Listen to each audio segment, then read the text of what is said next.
Thank you all. It's great to be here, day 81 of the new administration. And what Paul and I have worked, and I just really appreciate Paul's leadership and Paul's partnership as I endeavor on being your alderman, is we want to have a town hall sort of event every month throughout the year. We're going to skip August, mainly because everybody told me they wouldn't come. And so this idea that the mayor wanted to do these town halls, ECA does 4 membership meetings. I wanted to do 11 town halls during the year, and Paul and I got together and said, hey, I don't think we really want 16, 17, because you want to do 2, 17 meetings. And so I appreciate the partnership that we're working here. So thank you. And several comments on my shirt tonight. We've made these shirts. Where's Frida? Frida and I have made these shirts on our own, which is really to say Frida did it, and we paid for it, and together. And the whole idea is we're going to do a whole lot of volunteer things during the year. We're going to do the bridge run again. We're going to do Need Streets again, and we're going to give these shirts to all the volunteers. And so as tokens of 1, appreciation, and 2, of pride. And so they just came in. And so Frida and I would like to present the first 2, one of them to Paul.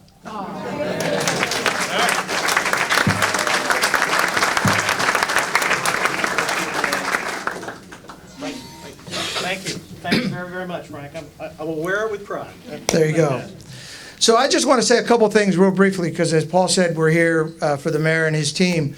But like I said, day 81, I've learned a lot in those 81 days. I often said I thought this was a full-time commitment, and that's come to be true.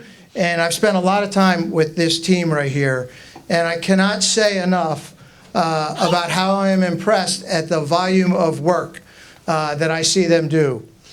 So I served in the Navy for 28 years. I always thought there was nothing busier than a U.S. Navy ship on deployment. I found it. The team here has been tremendously responsive. They're working hard. They fully recognize, and I don't want to steal the mayor's thunder here, but they fully recognize there's a lot of work to do, and a lot of improvements that are in progress.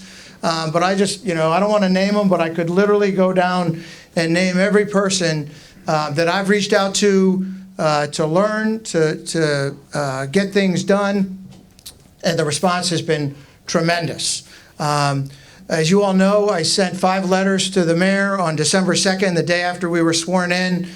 Just as a quick reminder, one of them was sidewalks, one of them was parking enforcement, one of them was red curbs, one of them is parking and traffic, and why am I forgetting the 5th one? Major events. Thank you very much. Traffic control and major events. I can tell you, because of these people sitting in front of you, all 5 of those are in the works. When people say to me, "Thank you very much," the real person you're thanking is sitting at one of these tables. So I just wanted to take the opportunity to thank you all for everything that you do. And maybe in advance I'll say thank you for tolerating me. But so far it's a great team. And then finally, so before I introduce the mayor, let me talk a little bit about the plan tonight. I'm going to introduce the mayor. The mayor will run his program. Then when we do Q&A, where did Paul get off to? Oh, Paul's going to moderate with a microphone. Paul will walk around with a microphone and take questions. And I think we're looking to get out of here at 8:15, 8:30 time frame. Anything else I need to cover? Good. Okay. So now it's my honor to introduce the mayor of Annapolis.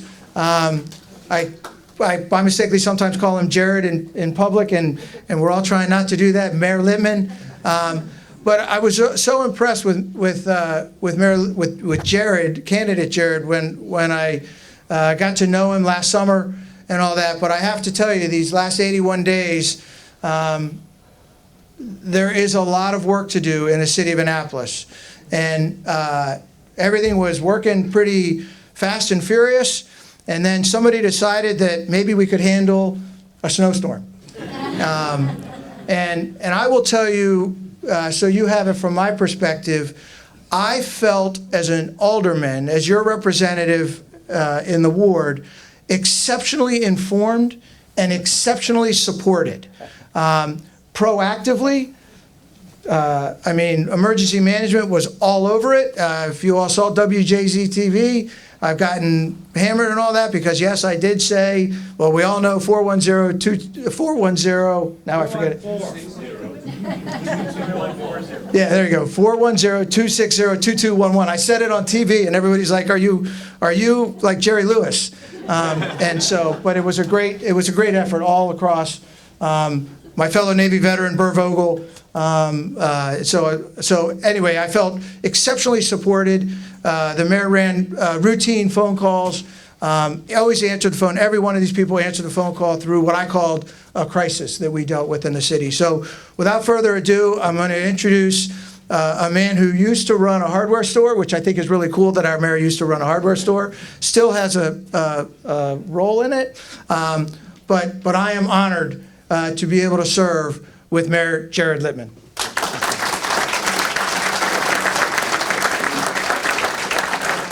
And I almost forgot. Jared, this is for you. This is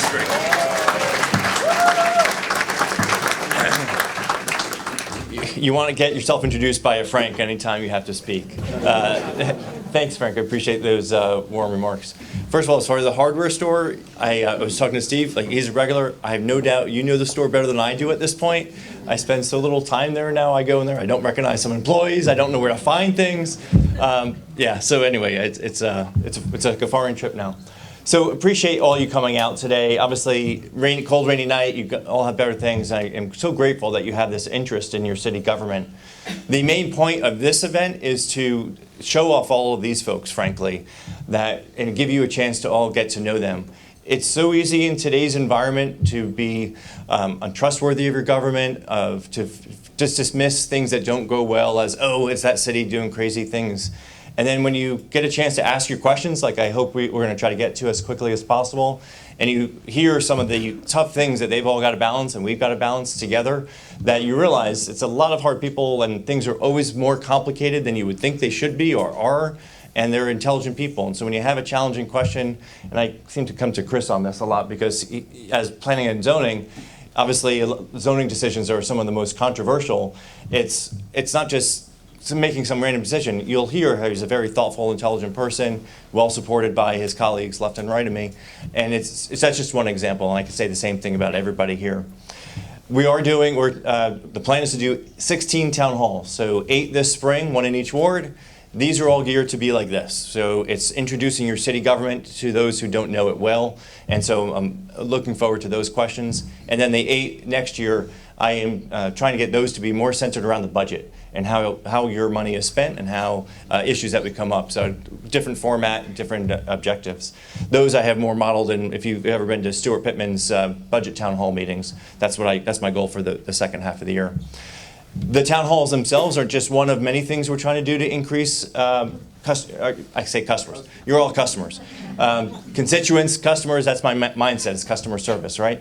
And so I want to hear from you. So we launched this week one-on-one meetings. And so I'm making myself available every month. You could sign up in advance. If you go to the city website, annapolis.gov, search for mayor's page, and you'll see a way to click next available date. And I was very much enjoyed that former Alderman Arnett was able to join me. I asked him to come as a friend, as someone else who knows what kind of questions I'd get, but to be able to have someone else who's a trusted colleague and friend be able to bounce that off. So Ross, thank you for being able to join me. Before we get to the directors, I also want to call out a few other city employees that you might not recognize. There was Laura Richards, who was here a second ago and just stepped out. Right there. Oh, there you are. There you are. Laura Richards so is responsible for organizing this. Thank you, Laura. Just looking around the room, we have a couple police officers. I see one in the back there as well. And so we all want to thank our men and women in blue. Bud Zapata through the window there, our fire marshal and PIO officer for fire department. We have Josh from the does the filming. Thank you, Josh. And who am I missing? Okay, see you guys pointing. I'm not seeing who I'm missing. Oh, Ismael Bolivar. I'm getting closer, right? Is our Hispanic navigator. So thank you for being here. Did I miss anyone else? Did I miss anyone else? You did. Tom Newquist, very special guest. Tom, thank you. Newquist. Takes care of all of our wastewater. And I met Tom on my very first day at the hardware store back in 2004. Anyway, Don Johnson, I see you. Thank you for being here. Anyway, so without further delay, I want to get to each of the directors. They're going to introduce themselves, tell you either a little fun, interesting fact about their department or some project that they'd like to share about their project. Then we're going to get Q&A, and we're going to try to moderate and try to figure out whether it's question for me, or Frank, or one of the directors and chiefs. And then at the end, we're going to try to leave some time where you have some interaction with the chiefs. So if you didn't get a chance to ask your question and you want to corner them before 8:30, we're going to try to leave some time for that. Doug, how are you always the first one on the end?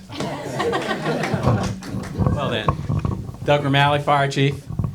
I want to welcome everybody to the Eastport Fire Station. We are truly your neighbors. This is your neighborhood fire station. It's in the heart of Eastport. This station's been here since the 1960s. Prior to that, there was a fire station on 2nd Street, and that building is still there, and it's a residential property.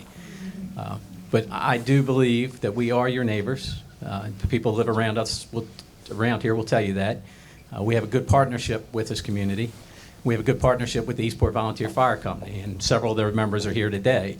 As you know, out front is the memorial for the Eastport Memorial for our fallen firefighters. That was done through your help. Not only city grants, state grants, community grants, ECA pitched in. When I was a kid, you could go by this firehouse and you could see where everybody walked across the grass, and there was a gravel, just no matter what you did, you couldn't grow the grass because there was a dirt path. It's a beautiful memorial out there, and I want to thank you for that. I want to thank our partners with the Eastport Volunteer Fire Company. They assist us every day in our day-to-day operations and assist us with some fund drives to actually help supplement some of the city budget. So thank you for being here, and if you have any questions, you know where I am. I am Bert Vogel, Public Works Director, Public Works Department. We take care of the streets, sidewalks, water, sewer, stormwater, and we pick up the trash and recycling, as well as do engineering and construction for ourselves and other city departments. I'm the Acting Police Chief, Amy Migueth, and thank you. And even though Anne Arundel County's been in the news lately with their fancy new back patches to differentiate themselves from ICE, I would like to have Officer Pfau turn around.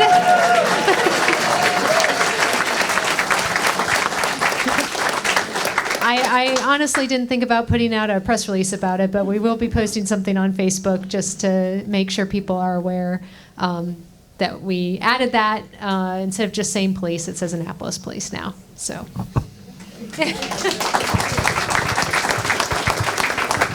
Good evening, everyone. I'm Carrie Berger, the acting city attorney. As it's obvious, we perform the legal services for the city, and we do some really fun and exciting things like drafting and reviewing legislation. We also do really fun and exciting things like drafting and reviewing contracts.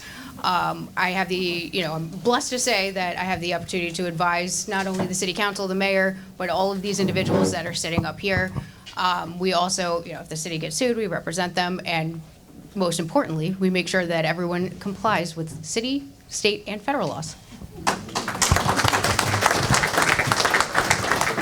I want to stand up. You're all looking around. You can see me. I can see you. My name is Matt Flinner. I'm the Director of Central Services. I'm one of the newest directors here. We're a brand new department. We now oversee city facilities, the city's vehicle fleet, procurement, risk management, and real estate. A fun fact about us, if you ask me the craziest thing that's ever happened to me in government, it happened last June here in Annapolis. We were sitting in City Hall with some visiting delegates. Someone tapped me on the shoulder and said, "Matt, there's a wild squirrel on the loose in City Hall." To which I said, Central Services is here to help, and we jumped right in. And after 3 days and about 10 pounds of peanuts and multiple traps, it took 3 grown men all of that time to finally, humanely catch a living squirrel that I'm happy to share with you was safely rehomed right off the Spa Row properties. Got a new tree right now. It turns out he was squatting in the back of our fridge for 3 days, the wildest thing. So fun fact about Central Services. Good evening, everybody. I'm Chris Jakubiak, Director of Planning and Zoning. We're also the division that handles building permits and licensing and a variety of other things, in fact. And just one fun fact that's interesting to you, ought to be interesting to you and to others in the city. Over the past 2 years, the city has reduced the average working days on a residential permit from 19 to 11. And since January 1 has halved that, down to 5.6 working days for a residential permit. So we are working hard to get permits out. We've had this similar progress, actually as a percent, much bigger progress on the commercial side as well. So I can't be here all evening. I'm leaving in a moment to go to the Planning Commission meeting tonight. We have a big project on the agenda, a 28,000 square foot office building in West Annapolis on Ridgely Avenue. So I need to be there for the Planning Commission. Okay, thank you very much. Before continuing the microphone, I just want to call out a special guest that arrived, Delegate Dylan Baylor.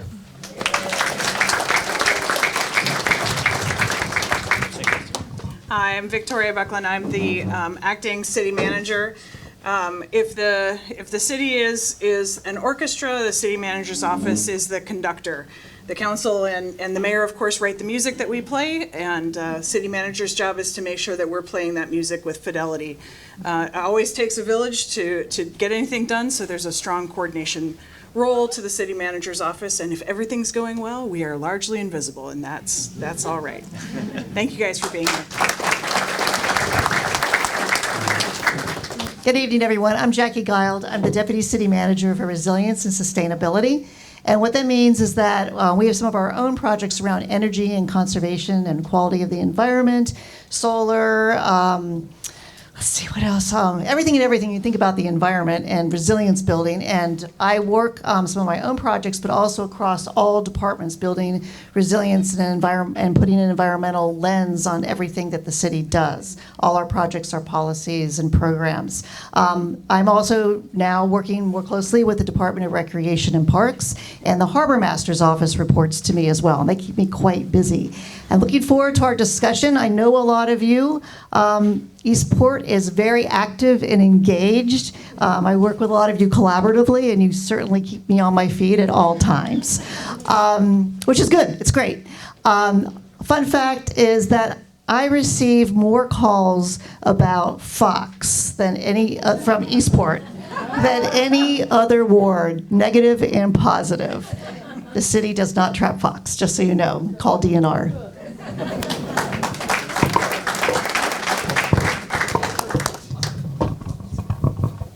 Good evening. I don't think so. Did you pass it right back down? All right, good evening. I'm Rosalind Johnson. I'm the Director of Recreation and Parks here in the city of Annapolis. And we have 28 full-time staff, which seems like a lot, but 28, we do a lot of work. So we work really hard so everyone else can have fun. That's a fun fact about Recreation and Parks. But Truxton Park, the tennis courts there, is the municipal park of the year for the entire country. Wow. Yes.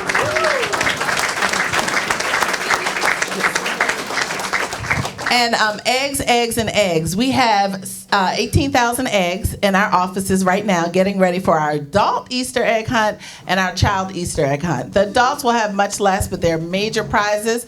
Up to $550 is one of the prizes for the adult Easter egg hunt. It happens at night, so you can bring your flashlights. It is a lot of fun. And all religions are welcome.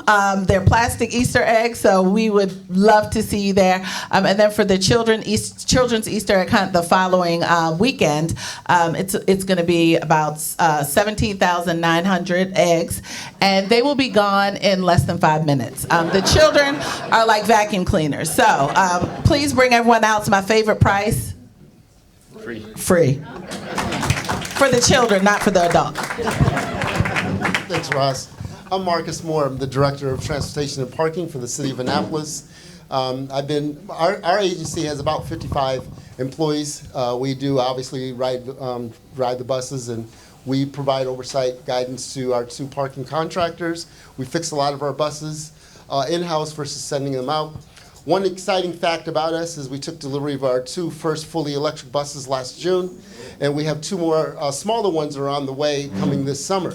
So working closely with our deputy city manager, we call it deputy director, of resiliency and sustainability is really helping us out as far as getting more electric vehicle charging stations. In fact, our office on Chickapin Round Road is being dug up right now for the charging stations to accommodate a lot of our new vehicles coming in. So I look forward to engaging in conversations with all of you, because I think parking is one of those things that you might want to know more about.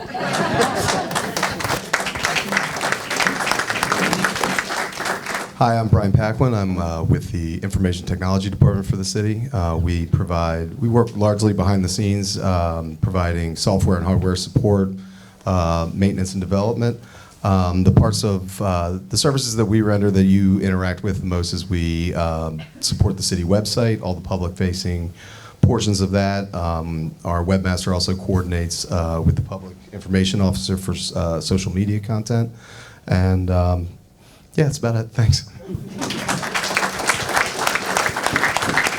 Good evening, everybody. Kevin Simmons, I'm the emergency manager for the city.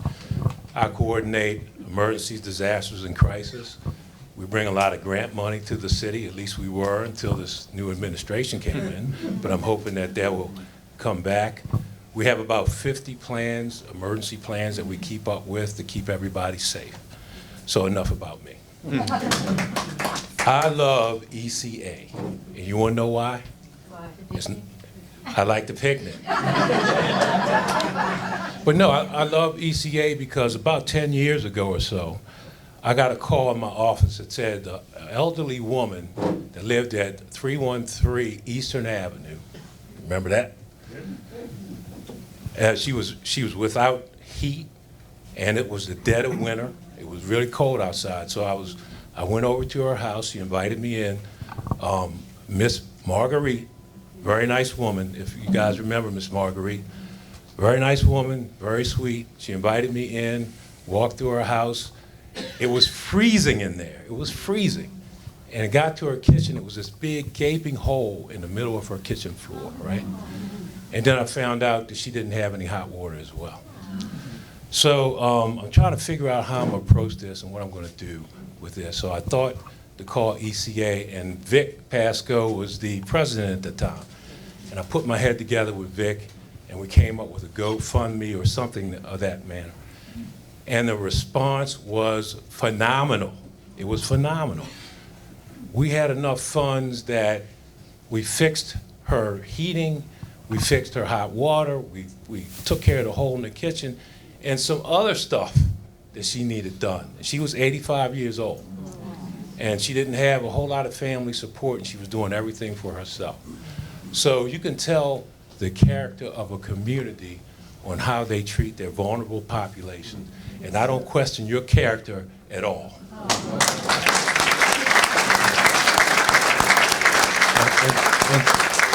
And thank you for what you've done for Miss Marguerite. There's a lot else Kevin could say about the vulnerable population. One of the things I've learned as mayor is the way the city responds and tries to give warming centers in a place, and Kevin and Rosalind are right at the center of trying to make sure our most vulnerable population has a place to go to warm up and sleep on those very cold nights. So they really do have a heart for Annapolis.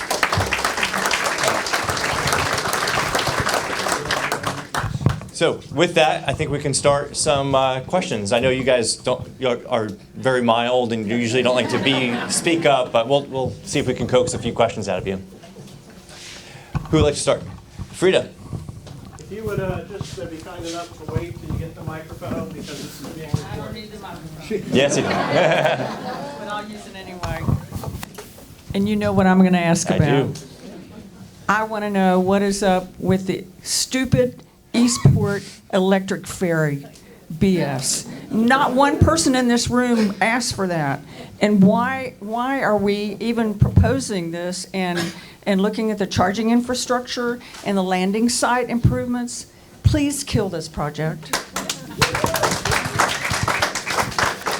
So one of my roles as mayor is I'm trying to do my due diligence on every project. And I'm also finding that every project needs more funding, and there's so many projects in the queue. So it's trying to be deliberative and smart and get some good advice and listen to the community.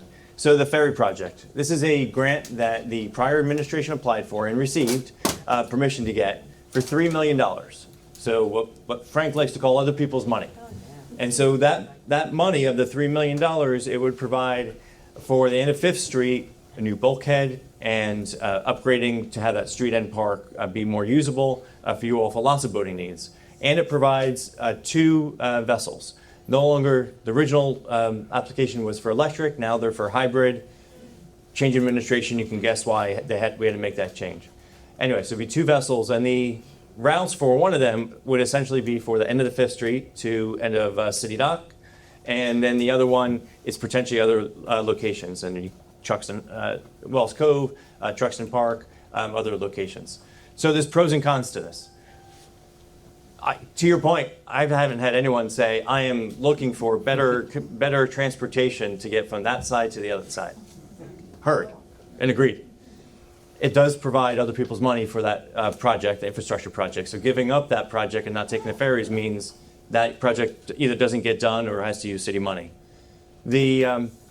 As far as whether there's demand and how it fits into a big picture is the county is also pursuing, was electric, now hybrid ferries, not just between the county to here, but to across the bay. And so this ferry system would be essentially a pilot to see what the interest is in connecting to that larger system. And you could see that would make a little bit more sense if the city ferry worked with the county ferry and we'd be able to get to across the bridge and all that. So that has some logic. Not across the bridge, but across the bay, excuse me. Downsides. So after this $3 million, what's left for cost? And you bring up a couple examples. Is there a charging infrastructure? Who's going to use this? So does it have use? Is there maintenance costs? And so I don't think those details have been flushed out, frankly. And so those are questions I have. We have a Maritime Advisory Board. I think they raise good questions here, and I think that's an entity to listen to and get good questions to. So that's where I'm at with that project. Is do we want to give up this money, give up the infrastructure project? Can we put out for bid to a private entity to operate this ferry, where we could unload the risk and potential cost of those additional things? They'd be getting essentially free to them vessels to use and a place to dock, so it has some potential. That's the direction I'm going. I'm not saying committing to that, but that's my thought process as we stand here today, is put out an RFP, see if there's any private operators who would want to take what we would consider the risk elements out of this for potential profit for them to operate, and could that work and we get those benefits I mentioned. Okay. Any directors want to comment on any of that? Sure, I can comment. Here you go. Thank you. Hi, I'm Jackie Gild again. So I am the project lead for the ferry project, landed on my lap. So the ferry is not just to go back and forth across Buck Creek, as the mayor has mentioned. It was also envisioned to serve Hawkins Cove, where we have a project, a living shoreline project, to go in there and serve some of our lower income communities, get them out on the water and get them access to downtown via the ferry, and also to go to our project on Carrs Beach, as well as other points around the city. So that point needs to be considered. Also, as the mayor's mentioned, this is supposed to be a tie-in to the county and the Chesapeake Bay Ferry project. You may have heard about the regional Chesapeake Bay Ferry project, that we had the Visitor Center, along with a consortium of 5 counties, is participating in that project. And this ferry would go across to the Eastern Shore, up to Havre de Grace, and to southern points in Virginia and southern Maryland. So they would also have 3 routes that go through Annapolis, tying into it would be the county ferry they would be using with some extended routes attached to it, so it would become a regional ferry as well. The Annapolis ferry system would tie into this and kind of fill in. But again, we are taking a pause on this. We're looking at this as a project that covers the county Chesapeake Bay ferry system with Annapolis and what makes most sense. And then the mayor will make a decision from there. Great, thank you. I've got. Sure. My name is Morgan Smith. I'm from Annapolis. I went to Annapolis High School and graduated from there in the 90s. I have a family house on the 800 block of Chesapeake Avenue. And behind our homes is the Emery G. Bowen Senior Alleyway. Along that, it runs between Bay Ridge Avenue and Chesapeake Avenue. There are 30 private residences there. There's one apartment building, and there are at least 3 businesses by my count today. That alleyway is in very bad condition. It's the main entrance to our homes and where we park our cars because Chesapeake Avenue has become the Indianapolis 500. And our neighbor has has had 3 cars ruined out there, wrecked into. My fence was crashed into. Our neighbor's fence was crashed into. And then we have a neighbor farther up from us on 800 block. Their fence has been crashed into 3 times by speeding drivers. So I'm here to ask a couple of things. I would like to have a conversation with Mr. Vogel about the condition of that road. And I would also like to have a conversation with the new chief about traffic enforcement along Chesapeake Avenue. Thank you. Great, thanks for the questions, and sorry that you've had so many challenges with damage to your area. Do you want to talk right now about the road or after? Because I'm not familiar with the road, so I really can't offer anything. But we could make sure you connect and Let's get just information. connect after. Or Yeah. fill me in on the name of the road, things of that nature. You've got paper and pen, if you don't mind leaving your name and phone number and just handing it to him. Thank you. So as far as traffic enforcement on Chesapeake, anyone who wants, has an area where they feel they need enforcement, whether it's a stop sign or speeding or things like that, they can email us directly at police@annapolis.gov, and that goes to our traffic safety unit and to our patrol units for them to pay attention to those areas. They will do like a rotation, so they'll do an area for a couple weeks and then they'll move on to a new area. But if you continually see a problem, And then last year, we put out a press release asking for areas where people wanted speed cameras. Now that speed cameras are allowed in residential areas where the speed limit is 35 miles an hour or lower instead of just school zones, it opened up new areas where we could put them. So we already have our first batch of areas that came up as hot spots from the community. And so I'm happy to add Chesapeake as an area that we look at for a speed camera in the future.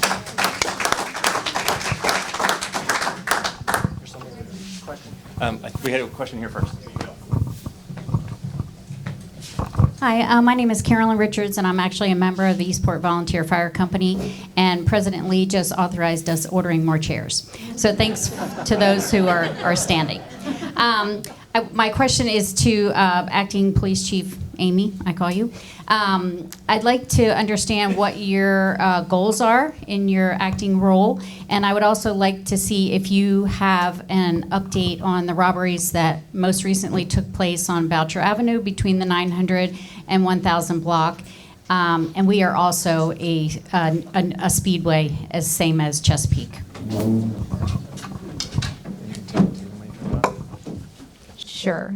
So first of all, my priorities are to continue a lot of the good community programs that were started under the previous chief, our reentry program and our cold case investigator.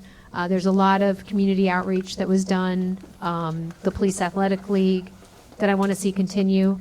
There's a few areas where I think we could do more, which is with victim assistance. So especially domestic violence victims, assisting them after they've reported a crime to us. So that's a priority for me. And then as far as the break-ins off of Boucher, we've been actively seeking him. We put out information about the person that's wanted for that. He does have family that live in the area, but he does not stay with them completely. Officers have been out, looking for him, and we put his information out to the community so that if they see him, we can serve those warrants that he has on him. But as far as we know, he is not in the area right now because we haven't found him and nobody's called and there haven't been more crimes reported. So I don't know if you remember, but last year there was another rash that he was also charged with, I think in May of last year. So, unfortunately, he is someone that's been on our radar and continues to be. So it was the same person? Were there multiple robberies? I heard 2. They were burglaries, so I'm just, that's okay. Yeah, but yeah, there were, I think it was, a lot of times it's been shed break-ins and things like that, so, yes. Same person you suspect? Yeah, so we put the information out on Facebook, and I think ECA put information out as well, because we've identified him, he's been charged, we just haven't been able to catch up to him. And so, if you're out and about and you happen to see him walking around, please just call us. But we have also been checking for him regularly in the area. My understanding is he doesn't necessarily stay here all the time, but he comes and goes. So. Thank you. I think you had some questions over here. Yes. Okay. Bill. Hi, I'm Bill Reichert. I was really glad to see the police uniform change identifying the Annapolis police. My question really is, what is the city's experience with ICE been?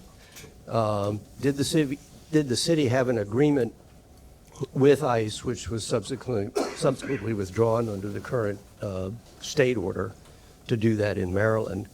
And what is the administration here in the city doing to basically reach out to the Latino community and reassure our citizens that they're safe?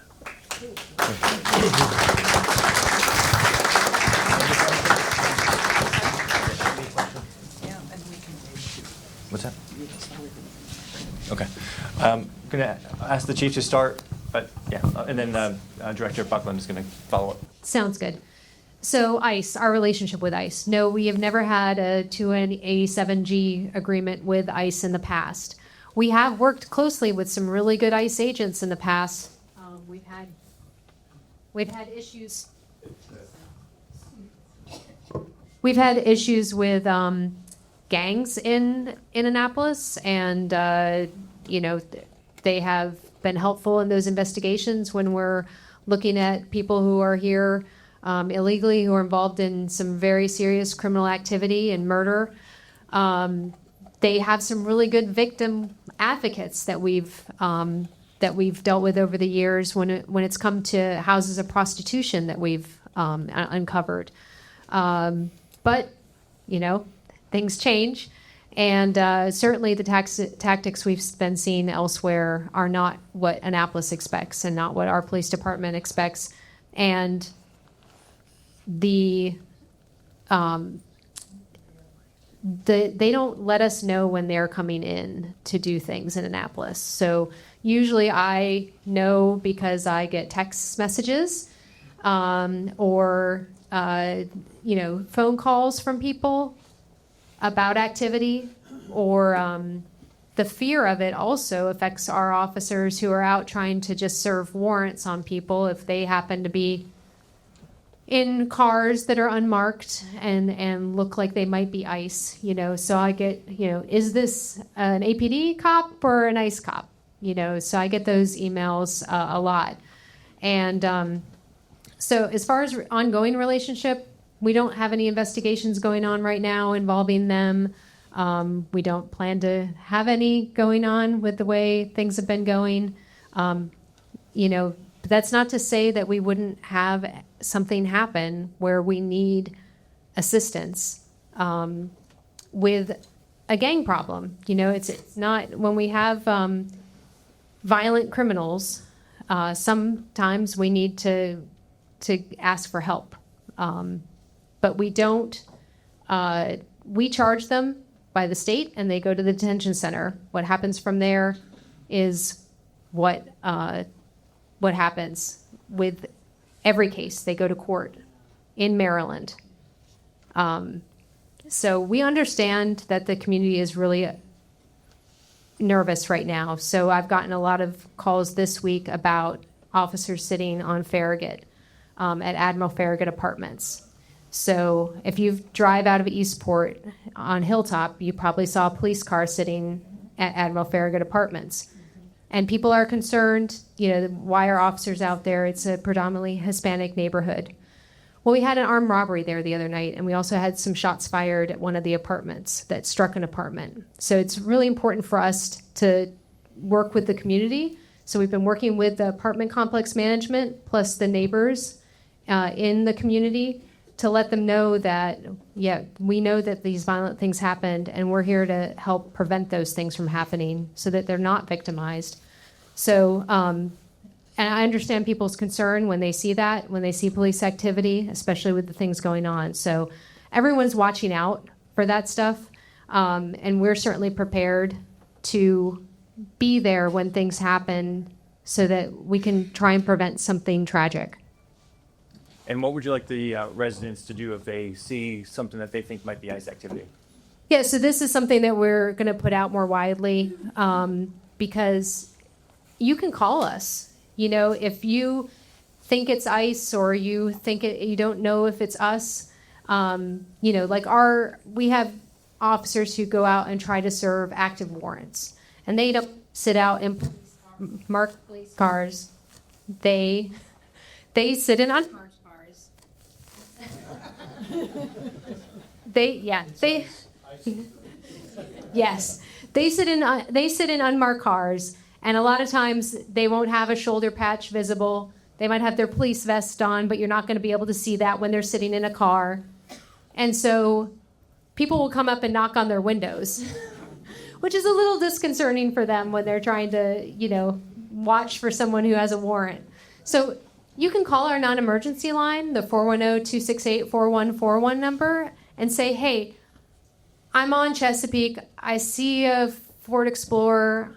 I was just curious if it's an officer, if one of your officers is out there. And our dispatchers get those calls, and they're happy to, they'll call on the radio because they don't know where everyone is necessarily.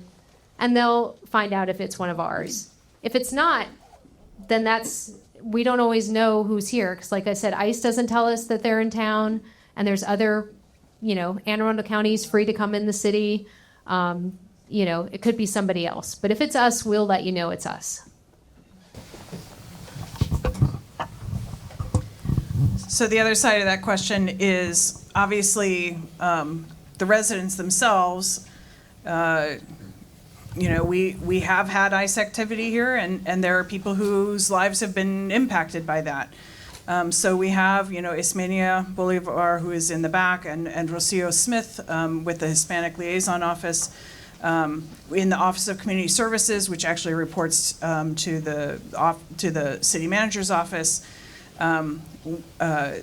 We have several different groups that do outreach to the community, and they provide a lot of support to those families and to both reactively and proactively to help people know what their rights are, help deal with the aftermath of any particular interaction, whether that's just mental health, having a place to talk, or to help make other kinds of arrangements depending upon what has happened to them. So in addition to sort of official response that happens through the police, there's a human response that the city also provides. And a lot of that happens through the Hispanic Liaison Office, through Ismenia and Rocio. Thank you. Jessica?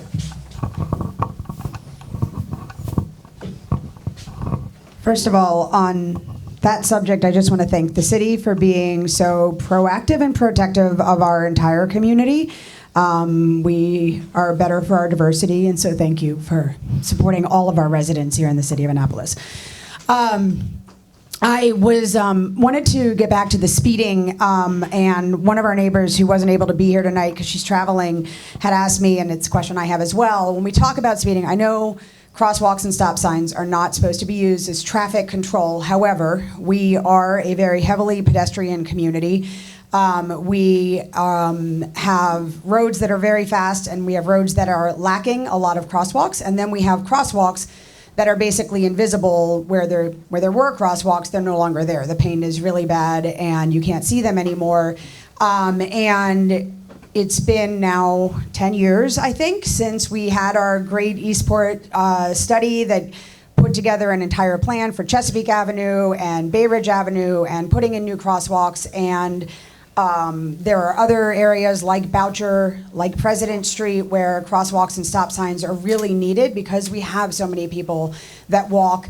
And it's just our city is growing and getting more dense, and we have more people walking. So I wanted to know, what is the plan, particularly for Eastport, in terms of A, fixing the crosswalks that already exist and painting them and making them useful and visible, and B, putting in the ones that have been requested, the one at, for example, 5th Street, or pedestrian signals at 6th and Severn, which is probably the most used intersection on the peninsula, and it's used by children all the time walking to and from multiple elementary schools.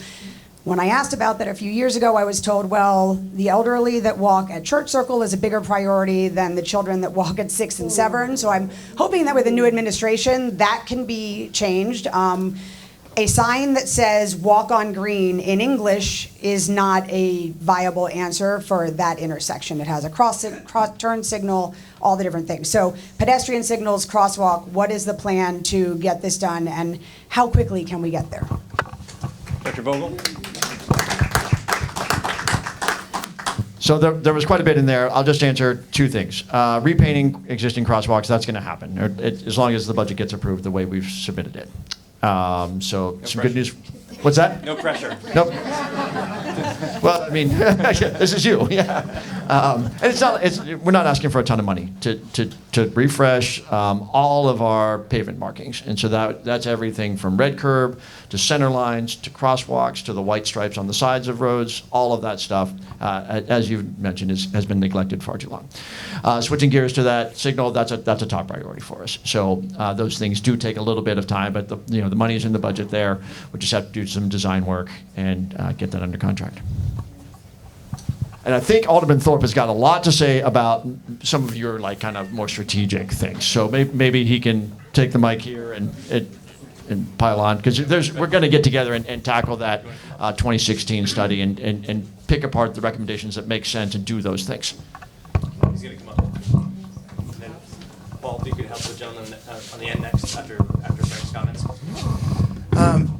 Thank you. And I'll give you the other side of that story. As I mentioned, on December 2nd, I sent the 5 letters that many of you in this room helped me draft. And one of them went to what I call red curbs, but it's Burr in our discussions has been very open about working with us to identify all of the painting that needs to be refreshed. Red curbs, just as you mentioned, Jess. And I don't think Bumper Moyer is here, but as I mentioned at the town hall last month, Bumper has agreed to be the community liaison for, again, I call it red curbs because it just highlights it.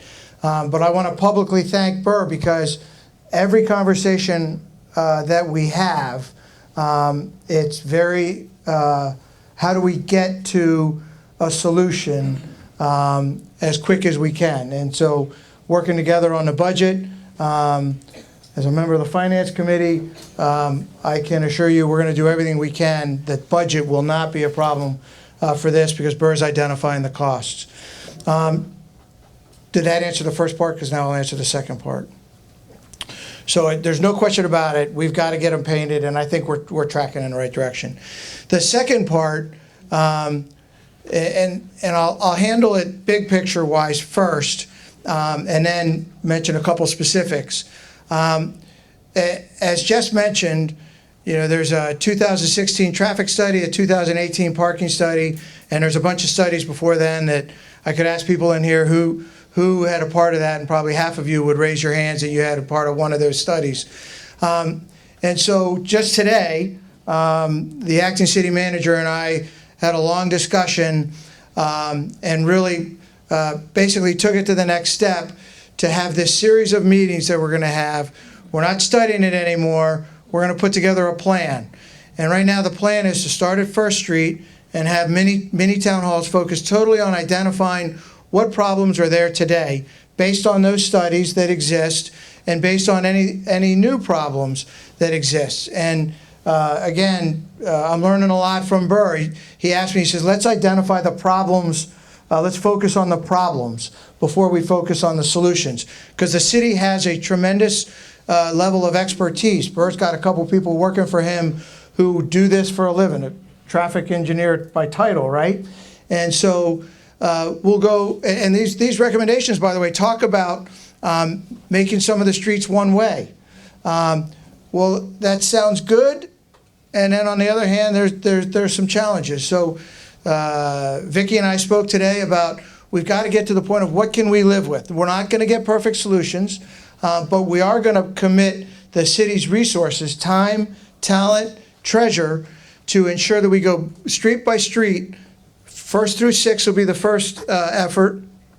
Then we'll go 6 down to Hawkins Cove, and then we'll go out off of Bay Ridge Avenue and identify the problems, and in a holistic way, come up with solutions. And so that's going to happen. It's not going to happen overnight. The goal is to have it in place so we can fund improvements in the budget that begins on July 1st, the 27 budget. We have a July 1st fiscal year, and we'll do that. There's a couple of items, Jess, that you mentioned, like the traffic light at 6th and Severn, and that is one that Burr and I have had that conversation, and they're working it as what are the different options. I call them smart traffic lights. I'm not sure if that's the technical term, but there's a whole lot of variations of it, and we're going to work those. The other thing is where should there be some of these solutions, crosswalks and things like that, looking at a holistic way to do it so that when somebody leaves First Street, comes up Chesapeake or comes up Severn, it makes sense as a flow. Did I miss anything? No, you covered it. I'll add one more comment. Just be mindful, there's a human behavior aspect of traffic safety. And one of the things that can happen is you can overclutter or you can just saturate a community. And this is something that folks who run college campuses, people like me who run military bases, we get taught this. If you put a crosswalk at every intersection, they're just part of the scenery now. And they're not noticed and they're ignored. And that makes a more dangerous situation than having no crosswalk. Because at least when there's no crosswalk, a pedestrian knows I need to make eye contact with that driver, make sure they see me, and then I already have the legal right to cross if I'm at an intersection. I have the legal right. I just need to make sure that car recognizes me and slows down. So there's just a balance there. We're happy to put in crosswalks. Actually happy to put in raised crosswalks. That's something that's a little bit of a shift from previous, my predecessors. But those things can be managed, and that does slow people down. So we have a lot of options to make people safe. Some of the things that people kind of instinctively think would make them safer, actually, studies over decades and decades have shown make things less safe. So the only other thing I'll add is I can assure you this is being worked as a very high priority. I will admit to you, the Monday before the snowstorm, when the mayor and Kevin started convening these meetings, I stopped talking to Burr. And so we went through 3 weeks, so 21, 28 days, 4 weeks of our 81 days not talking about this. So I can assure you this is a high priority, and I've got nothing but support and a can-do attitude from the city staff led by the mayor and the acting city manager. Good evening. My name is Shelley Pitterman. I live on 2nd and Chesapeake. So first of all, congratulations to you and to the team. We wish you well because you're only going to serve our interests, one hopes. That being said, just a quick follow-up to Frida. One of the in the answers, I didn't hear the word parking. That will be such a magnet for people to come to Eastport for free parking in order to get into town. And so there will be negative effects from the ferry or the hybrid ferry now. So if you could add that into your calculations of cost and benefit, I would be grateful. My question more specifically is about the Lofts residential and commercial project that you may have heard about. It's, after all, not far from ACE anymore. It's been in the works for years, as you know, and the public hearings and the Board of Appeals have been long concluded, as far as I'm aware. There's been a lot of speculation about the actual status, whether it's going to go ahead, whether it meets the standards of the Maryland Department of the Environment. Frank, at the last ECA meeting, you said that you had spoken to the owner and that land would be broken, the ground would be broken sometime next year. So I would like, on behalf of the community as well, to ask for clarification, formal advice as to whether this has gotten the final approvals of the city and the State Department of the Environment. And if you could let us know what the plan is, because we've been talking a lot about Chesapeake Avenue, and this project will have major consequences, I think, for all of us trying to get in and out on that access. Thank you very much. So I just, and could we get it in writing so it can be shared through the ECA with everybody else who lives in Eastport? So I'm going to ask Alderman Thorpe to talk about this, but I just want to highlight that person who we really wish was here was Mr. Jakubiak, who is really the right person. So sorry to get your question while he was still here. Frank, you want to share what you know? Yeah, and I'm glad you said that, Mr. Mayor, because Chris Jakubiak is on top of this. The current status is it's still with DNR, Maryland Department of Natural Resources, for the environmental mitigation approval. When and if that happens, I think we should expect it's probably going to happen. And I have no government insight into that or DNR insight. Just I think the owner is going to do his best. He's going to do what he needs to do to get DNR approval. The next thing will happen will be the permitting process, and that's why the Director of Planning and Zoning is all over this. So they will start that process, and that's as similar to every other development process. That will begin a permitting process. I expect there'll be a series of public hearings and a discussion, and the breaking ground in 27 date is the goal of the builder. We all know that all kinds of things happen, so I don't know what's going to happen in there, but they still have to go through the permitting process of planning and zoning. And that'll obviously include all the factors like design, construction, the outside of the building. So. Donna? Hold on a second. Wait until it catches up to you. Did you have a question? Yeah. I just wanted to know what else could be done for as Madison and President Street, because when those kiddos are out there standing, the cars, when they come down, they don't actually go down where they should go and turn. It's like they literally turning where the sidewalks are. And a lot of kids almost got hit out there. And I noticed that I think one of these meetings we came to, they talked about the poles being out in the street where because it's really dangerous. And all of our kids, even up to the first grade kiddos, walk to school. So they don't pay attention to when they driving down, they don't pay attention to those kids that's crossing the street or even running across the street. So it's really dangerous out there. Thank you, Ms. Johnson. Chief McGann, do you want to take that? Chief. Yeah, I know over the years we've had, officers come out at different times because of the kids, and the sidewalks are really atrocious, with the obstructions, and there's just, if you're a parent trying to take a kid there with a stroller, good luck, you're going to be in the road. So it's definitely something we can have officers go through, especially to curb drivers and urge them to have better behavior. But another thing is that in the General Assembly right now, there's a bill up for automated crosswalk enforcement, just to put that on your guys' radar, allowing for camera enforcement of crosswalks. So if people don't stop, that takes a video or pictures, and then they get a ticket, just like the speed cameras. So that's in the General Assembly right now. We'll see where it goes. There was a similar bill last year that Anne Arundel County got taken out of. I think PG County and Montgomery County got it as a pilot program, but they're trying again for Anne Arundel County, including Annapolis, this year.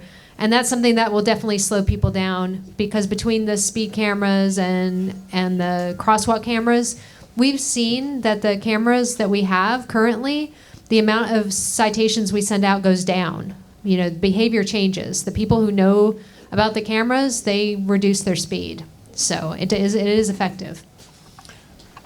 Okay, Bo. Since Chris Kubiak snuck out, I lost half of my question, but one would be, how long will we be looking at the concrete sewer pipes on the corner of Bay Ridge Avenue and Tyler, since that has been a derelict site for years?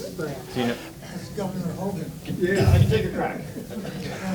Well, my question is, as you'll fondly remember, the ECA Candidates Forum, you were asked the question if the Hacka swimming pool would be open for the full season and for 8 hours a day, and your response was yes. Is that? I don't remember the question. Well, we have it on tape. Okay. It's okay. It's on tape. Is that still in the works? No, can I answer the Griscom Square? You want it? Yeah, you want it. Yeah, do it that way. I think the project you're referring to with the concrete pipes at the corner of Tyler and Bay Ridge, we refer to that as Griscom Square. Any developers in the room? No, like, serious question, right? I mean, I think if you do the math a little bit on what things cost, what homes are worth, I think that is a marginally profitable development, and I'm concerned whether that particular developer will follow through. That's just my. I'm kind of opining, but it is very challenging from a utility standpoint. The construction and the engineering to make some of the sewer work. I'm a little worried. So I don't know what happens when you pull the bond on a project like that and you kind of restore it, but I think there's potential that that's where that's going.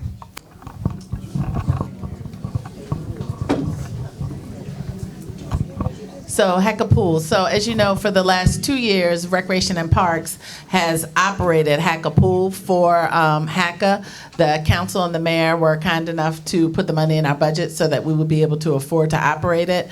We've had a major challenge finding lifeguards to operate it. And then the person who had the pool operator's license last year unfortunately had some surgery, so they were unable to be there the whole summer. But shout out to Jennifer Rafiq, our aquatics and fitness manager. She operated that pool herself for the majority of the summer. And she was out there with the 25 kids who were faithfuls, who came Monday through Friday, taught them how to swim, had them eating champagne grapes. I've never even had champagne grapes. But had a wonderful time. So we'll try to operate it 7 days this summer, but it's still too early to tell because it depends on the lifeguards that we get. We've tried to hire from within the community, but African Americans are 7 times more likely, Hispanic Americans are 5 times more likely than to drown than their counterparts. Annapolis is surrounded by 17 miles of shoreline, but our children can't swim. So some of the things that we are doing is we have more Learn to Swim classes. Last year we had 8 Learn to Swim classes for $48. And of course we have scholarships. This summer they've already planned. Our Stanton Community Center is going to go to Dunn Pool probably, but Dunn or the Hacka Pool to learn to swim. So every single swimmer, every single camper at Stanton will be able to swim by the end of the summer. Fingers crossed, fingers crossed. But so we're looking at kind of growing our own swimmers as well. She gets all the children from Annapolis Pediatrics because they're teenagers, and she's like, do you know how to swim? Do you know how to swim? Her mother works there, so we have an inside pull. But if you know of anyone who's interested in learning how to swim, a lifeguard, they can be a lifeguard. We will teach them how to swim. Now is the time to have them reach out to us. They can reach out to me, or they can reach out to Jennifer Rafiq. But we will teach them how to swim, and we'll pay them. And lifeguards make good money, and it's a skill that you have for the rest of your life. Thank you. Hold on. I've got a couple questions. Go ahead, Frank. Okay. Can I just ask back to the audience a question? Because what the Director of Recs and Parks is talking about is the city funding the opening of that pool. And so that's what we've done in the past. And so opening it 7 days a week, I am partnered very closely with the Ward 6 Alderwoman, Daisha Conti, who's here. And we feel pretty strongly, very strongly, adamantly, that pool should be open 7 days a week for the children of Harbor House. And by the way, it's open for all residents. Can I get feedback from you all? Is that worth our tax money?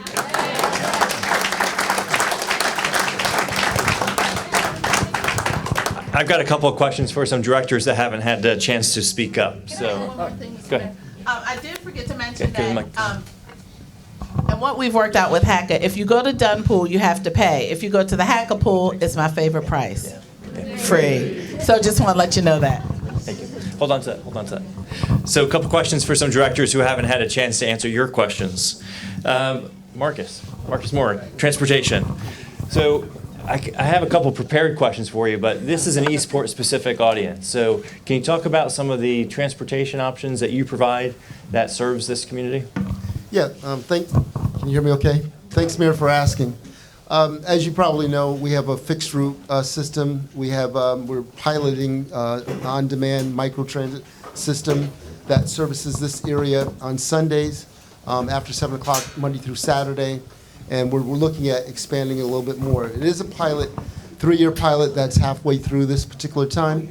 But using some coordinates that the buses that come through here would be the green route that you're probably familiar with, coming down Chesapeake, Norman Drive, Americana Drive, Norman Drive, and Monroe Street is one of the change points. So that'll take us straight up through downtown, right up Main Street, West Street, and going to the mall. The other 2 routes that you have coming through here will be the brown route and the green route, and those run 6 days a week, and the pulse system is about every 30 minutes. But what I really love to hear you getting a chance to try is the microtransit. You'll be able to find out how to do that online. You can download the app on your phone, your Apple or Google phone device, or calling our office at 410-263-7964. And it's the same price as our regular fixed route service, which is $2 for an adult. It's seniors and disabled, $1. And for our kids, during school, 7 a.m. to 7 p.m., it's free. But you do need that reservation. So we hope to expand that a little bit more to go into more areas. But our system is pretty small. We work inside the county, and most of our services will change to the county at the mall. But really love to hear what you have to say and giving you a chance to try it. But after we finish here, I would love for you to come up and we can talk more about it. Or definitely that number I gave you, give it a try, and you can kind of see how that works. What that service is I call it like a watered down version of Uber or Lyft. I mean, it's not going to pick you up right at your spot, but we have fixed route stops and we have virtual stops. So on your phone, you can actually track that ride, and it'll tell you where you're supposed to pick up.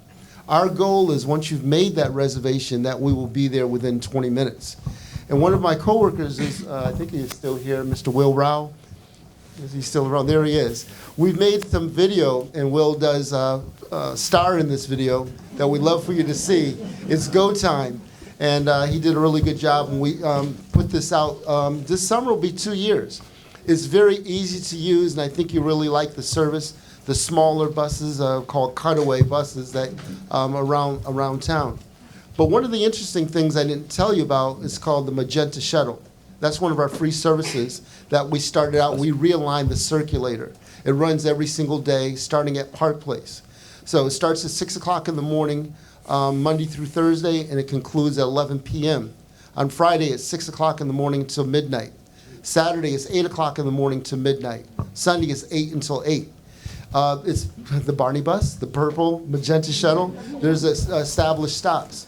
We're going through City Dock and redeveloping, reimagining that as we go along. So on March 2nd, which is the first Monday in March, that route is going to go into City Dock, and I'll tell you the way that'll work. It starts at Park Place, and it comes down West Street. It transverses Church Circle, down Duke of Gloucester, make the left on St. Mary's, left on Compromise, and would go right back up Main Street, back to Park Place. On March 2nd, we'll talk about that in a second. So as you go down Compromise, it'll now go down to Randall, make the right on Dock Street, make a left on Craig, a left onto Prince George, back onto Randall. It'll be one stop on the corner of Randall and, on Craig and City Dock. Even if people don't get off there right away, they can see Latitude 238 is really open. Bitney Bowes is open. There's about 12 shops down there that we want to show that we care. This connects all 4 garages. The further out you go, the cheaper the garages are. We have our parking contractors here, and we'd love to talk to you if there's not enough time after we're finished here, how all of you can get your 2 hours free parking at each of these garages each day. Also, on Sundays, in after 6 a.m. and out before 2 p.m., all of our garages are free. And I say after 6 because your watch might be running a little off. If you get in at 5:57, it's like it was only 3 minutes. So just think, it's not the church crowd. It's not the brunch crowd. It's for anybody who wants to come down and walk their dog crowd. It's not for any group of persons. Some people will say that it's for the church crowd. It's for people who want to come downtown. And as we reimagine City Dock, that's going to mean a lot. Great. Thank you. Brian, you don't get to speak very much at these. And I'm so comfortable doing it. I know it. I kind of enjoy putting you on the spot, I have to admit. So our residents often have issues. They want to report them to the city. It could be a little confusing. What is the difference between report an issue, and that's on the city website, versus Annapolis 311? Okay, so on the homepage of the website, you'll find a link that says report a problem, and that leads you to an internal website that kind of has a fork in the road there. The submit a problem path is more about your public works issues, your potholes, your graffiti, residential yard waste, broken traffic signals, damaged traffic signs, things of that nature. I have a list that's like the entire length of the page here. I won't bore you with that. But conversely, the ANA 311 portal is more, it's more of a complaint portal where we jokingly internally call it narc on your neighbor. So that would be building electrical fence, grading, illegal occupancy, unlicensed peddlers, overgrowth concerns, things of that nature. So the ANA 311 portal, and the big benefit to the city staff by using the ANA 311 portal for things of that nature is when you log that ticket or that complaint in that portal, that automatically opens a code case in our permitting and licensing system and is automatically routed to an inspector. So it improves efficiency, it helps us with repetitive data entry, things of that nature. So that's the big designation between the two services that we wanted to point out to you folks. Great, thank you. ANNA 311. Yeah, but the link to that is actually right on the homepage of the website. That takes you to both of those. Chief O'Malley, what public outreach programs are provided by the Annapolis Fire Department? So we have several programs, but one of the most popular probably is Your Life Matters. That is hands-only CPR and Narcan administration. Those programs are out there, and you can sign up for them. Your partners here at the Eastport Volunteer Fire Company have partnered with the Annapolis Fire Department and are going to do quarterly CPR training right here in this building, so you can sign up for that. But that's probably the most popular one out there. But if you have any concerns or anything you want done within the community that you want to learn about, you can go either to our website or call the fire station, and we'll send somebody out and make sure that's popular. Captain Zapata's in the back. He heads our public outreach and public education programs, and he can set up anything you need. Great, thank you. Director Simmons. Give the mic back. So this is something that we don't talk about in public very much, but I know you care deeply about. What is the impact of overdoses and substance abuse in Ward 8? Well, okay, got it. Thank you. We had a drug problem, and I want to preface this by saying even if we have one overdose, we have a drug problem. But I got into the drug business in 2017. Governor Hogan wanted emergency managers because you had so many entities dealing with drug abuse and substance use disorder that he wanted us to manage those, police, health department and all, kind of bring everybody together, sort of what I do during an emergency. So at 2018, at our worst in the city of Annapolis, we had 199 overdoses with over 15 folks dying. Last year, we had 57. So we went from 2018 and 199 down to 57. So that's about a 70-some% drop. So we've been working hard at this and all. And every month I send the alderman in Ward 8 a report, and you can share it with them. So I have the report here. This is one of the lowest overdosing wards that I have. And all. So there were a total of... And it goes a little bit to what Chief O'Malley was saying. Your Life Matters is part of 4 programs by the city.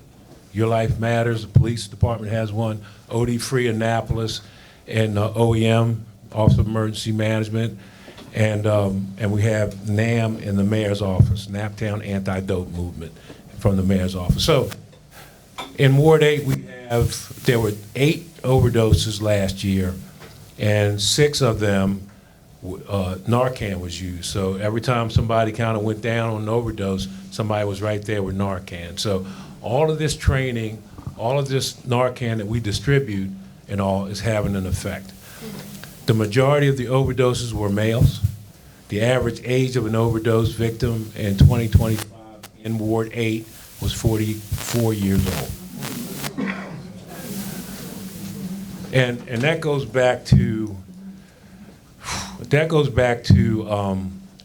when many of us, we get off the job, we get home, we have dinner, we might have a glass of wine. Some addicts, or functioning addicts, they'll go home and they'll have some heroin, like we have a glass of wine or something like that. But when you introduce fentanyl in the mix, that changes everything, and it's been taking them out. So we've been doing a lot of work to kind of curb that. The majority of the overdoses occurred in the residence. Overdoses in 2025 usually occurred in the evening or overnight hours. In Ward 8, Narcan was used in about 68 of the overdoses from 2020 to 2025.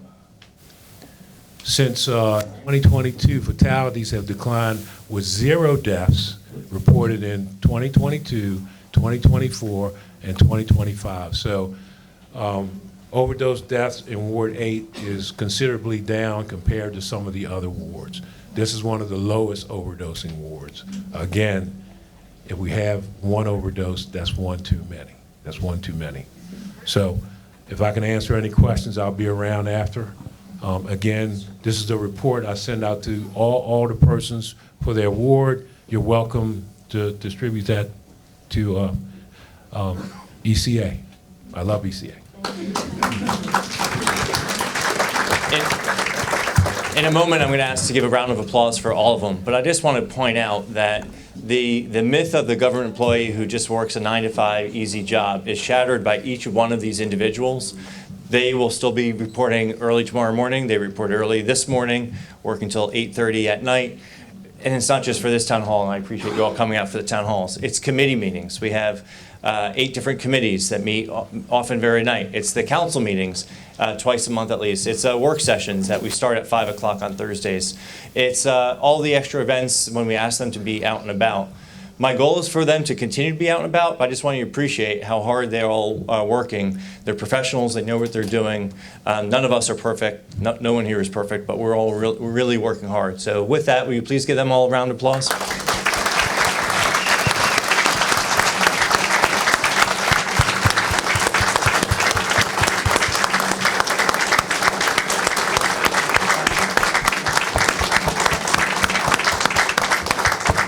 We're going to be sticking around, but I'm going to ask that you help me let them get out of here by 8:30, so we don't have a lot of time. Folks, before everybody leaves, if I could, just a couple of quick things before you go. Delegate Baylor was tied up on business tonight. He has an announcement he'd like to make or say a few words. Thank you, Paul. I'll be quick. Firstly, we are so blessed for the city leadership here tonight, and Alderman Thorpe, all the cabinet, Mayor Letman, Alderwoman Conti. I'm Dylan Baylor. I'm one of your state representatives. I know a lot of friends here. We have about 55 days left in our legislative session. We are busy at work. I'm glad just one bill I really wanted to mention, the acting chief mentioned I sponsored a bill to do automated crosswalk enforcement, so that way we can help protect passengers. And I've sponsored 19 other bills, and Maddie on my team will leave a document with the rest of those bills. My email's at the bottom. Delegate Jones, your other state delegate, Senator Shanika Henson, we can't do our work without you. Please reach out to us if you have any questions, if you ever need anything, and just thank you for the opportunity to serve. So thank you all. Thank you very much. Paul, if you don't mind giving the microphone to Mr. Moore, Director Moore, he has one more announcement. Yeah, thank you. I'd like to introduce our parking contractors, Mr. Jason Parola, Market President from Premium, and Megan Murray with them. They'll be able to help you sign up for Hillman Garage for your 2 hours free. The mayor wanted to also have me talk about something that's coming down the pike in early March. Our goal is March 2nd to try to help the residents of Annapolis, the 21401, 21403, their actual residents, to be able to prepay for parking downtown. We're still working that out, and our premium parking partners are working through that with our PIO and our other staff within the mayor's office. More to come out through Frank. We'll be able to give them information on that, and we'll have some more information clearly by the middle of next week. Also with us is Metropolis SP. I have Jason Kinney, the Senior Operations Manager, and Brianna Denton. They take care of the other 3 garages and Eastport. So they'll help you out for your 2 hours free for the Gotts, Knighton, Park Place, and any other questions that you might have. So we'll be hanging around, so please come see us, and we can catch up with you later if we don't catch up with you tonight. Appreciate your time. Thanks very much.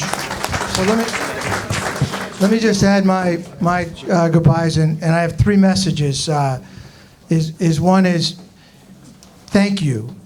One of the most amazing things that I've picked up, besides the leadership we have on the staff, is the amount of enthusiasm we have here in Eastport.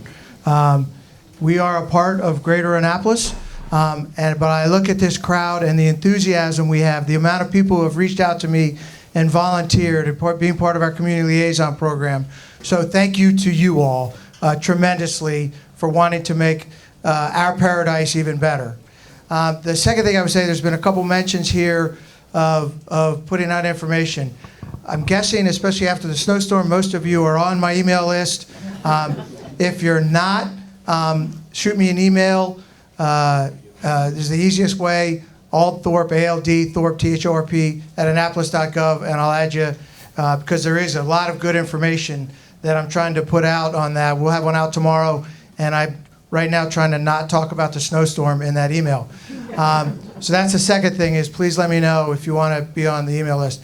And the third is, I just want to repeat again, thank you to you all. As you all have seen now firsthand, the amount of work and the mayor talking about it. Thank you all. And Mr. Mayor, thank you for everything you do for our whole city. Thank you very much.